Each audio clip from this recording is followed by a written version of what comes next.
Hello, everybody, and welcome to the Guest List, a Delaware North podcast. I am Charlie Roberts, a Director of Communications here at Delaware North and co-host of this very podcast. And I'm Cait Zulewski, Vice President of Communications, Charlie's co-host. And today we are thrilled to be joined by Patina Group President John Kolaski, affectionately known as JK. Thank you. Welcome, Thanks JK. for having me. So, big reason why we have JK joining us today is because it is Ryder Cup week. So first and foremost, JK, thank you for taking the time for Charlie and I and our podcast viewers and listeners to talk to us a little bit about what's going on for the Ryder Cup. Feels like an event that we internally at Delaware North have been talking about and excited for literally years. The week is here. So why don't we kick it off and tell us a little bit about Ryder Cup and Delaware North and Patina's involvement and why we're so excited. Absolutely. It's an awesome week. 4 years in the making. The team is currently on the ground at Bethpage Black, where they have built out 1.5 million square feet of food and beverage space. 1.5 million square feet of space to serve food and drinks to our guests. That is a massive footprint. It is going to take a huge amount of resources to bring this to life, but the planning that the team has put together is going to ensure our success. So proud of what they're doing out there. It is going to be amazing. How on earth do you prepare to feed upwards of 335,000 people, let alone in a temporary environment? Patina Group and our events team are really a food and beverage logistics company. You could drop them in anywhere in the world and ask them to set up an event for a dinner for two or a dinner for 350,000, and they're able to do it through their planning, through their execution, their understanding of all of those boring things like permits, logistics, licensing, bringing in the staff, bringing in the food. How do you ensure that 387 semi-trucks are able to make their way onto the golf course and drop off at your two compounds? All of that planning is what allows us to be able to do something like this. How do you plan for 387 semi-trucks to come onto Bethpage Black? It is a whole lot of work with an incredible logistics team. The team has literally been working on this for years. You work through how the egress works, how you're bringing in trucks, what is the roadway, how do you get them out, how many trucks can be there at one time to load, unload, how you move product once it's dropped off to all of these places across the golf course. And when you think about Bethpage Black, it encompasses miles. It's not as though you could just take a shortcut across the 9th green to be able to drop off the food to the marketplace. You've got to take the pathways, the roads to get there. It's just super exciting to see how the team comes up with this stuff. So talking about food and beverage, we are recording this in the morning, so we are not imbibing today. But I do know, I've heard a lot about some of the beverage programs that you've developed and some of the signature cocktails. We have an array of our drinkware ready to show. Why don't you tell us a little bit about what fans and guests can expect? We definitely should have had cocktails this morning. Or mocktails. Or cocktails. The Transfusion, which is the signature cocktail. We know the world is a buzz of signature cocktails at sporting events. It's like hit the cultural zeitgeist. Everyone's talking about them. Ours is the Transfusion. Think Tito's handmade vodka, grape juice, ginger, lime, and a splash of soda. You could crush these all day long. They're great underneath the heat of the sun. They're fun to be able to walk around with. They've got that nice mellow flavor to them that just keeps you wanting more. That's the Transfusion. We've got Moscow Mules. If you're coming in early and you want a Bloody Mary, we're offering those on the golf course across our 18 bar activations for our GA General Admission Championship Plus ticket, let alone what we are doing in the 64 suites and the 64 chalets, where we have personalized cocktails to each one of those companies that has secured those special event places. On the food front, the all-inclusive model that Patina has developed in partnership with PGA has garnered a good bit of attention over the last few years. How do we keep track of inventory? Like to me, that this is a mind-boggling thing, right? That we've executed very well. Indeed. when you think about the amount of product that's coming into each one of these marketplaces, so on the course, we're going to have 9 different marketplaces where guests could come in for all they can eat. That's our 8-ounce butcher's grind cheeseburger. That's our grilled chicken sandwich. It's a biscuit sandwich for breakfast in the morning. What we're doing to keep track of that is we're watching it come in from the back end, from call it one of our production kitchens, hits one of our marketplaces, gets produced. So we're tracking how many of those, then go forward to our guest. But we want it to be frictionless. So guests can just walk right on in. All of the non-alcoholic beverages are in refrigerated cases. So think from your Gatorade to your bottled water. You're able to just grab that, move on through, grab your food, and walk on out. And a unique part of that is that you don't have to think about spending your money. You don't have to pull out a wallet. You don't have to wait in a line. You're able to move right through at your pace and carry on and get right back on the course to watch the action. I have a quick follow-up to that. I don't know that we have a way of tracking this, but this has to be the world's largest all-inclusive event, close to it? I think, I don't want to make statements that we can't prove are true. We'll but get our I'm fact checkers on it. pretty sure the fact checkers will find that this is the largest all-inclusive event. And we're seeing this as a game changer for future events, not only in the world of golf, but beyond in sports. As you really think about the value proposition for our guests, for them to be able to come in and enjoy that type of environment and know that they don't have to spend additional money if they don't want to. They could pay for additional alcoholic drinks. They, of course, can go and spend their money on merch, retail, which we love.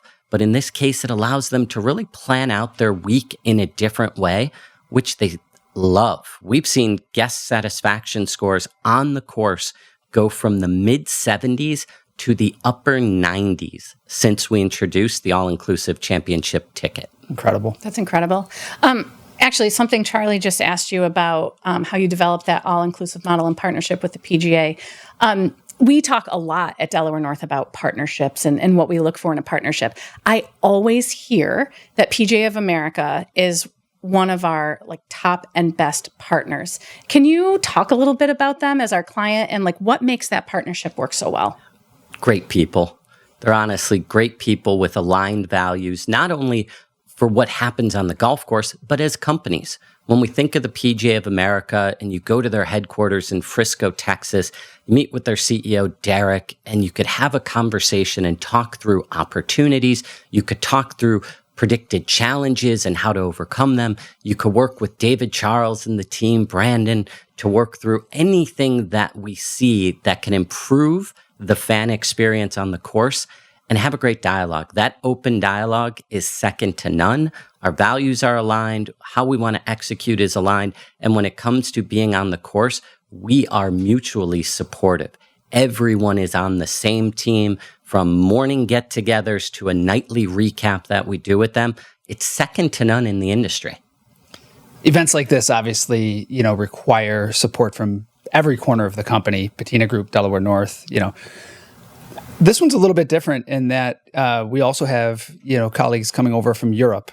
Talk a little bit about that angle and just how special this event is. Indeed. We have over 280 salaried managers from across Delaware North.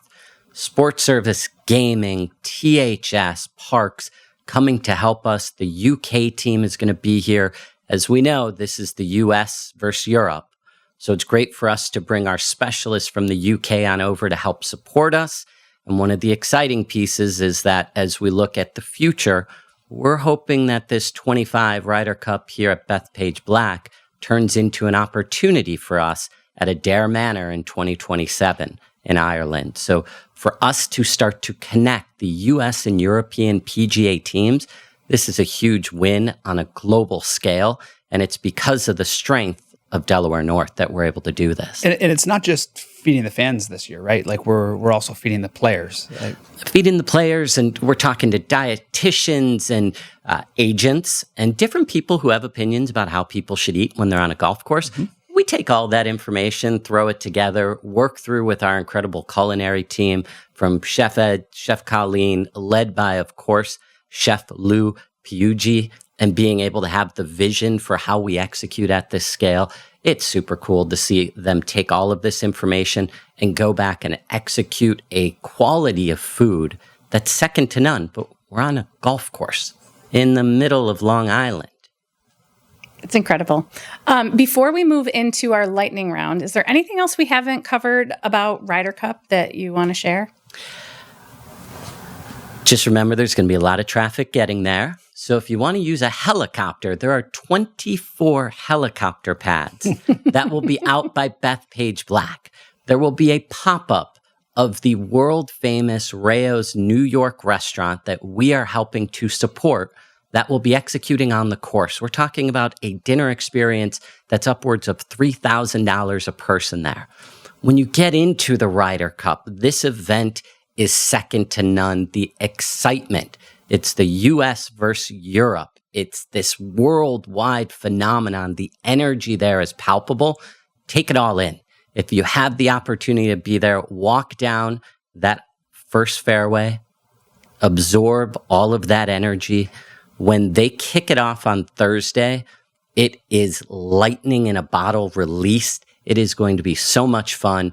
And we thank the entire enterprise. We're talking about 3,000 people supporting the food and beverage execution on this golf course. It's going to be ridiculous. Did you book your helicopter? Not this time. It's a good note for next time, though. Good call out. Lightning round. Yeah. So do you golf? I do golf a little bit.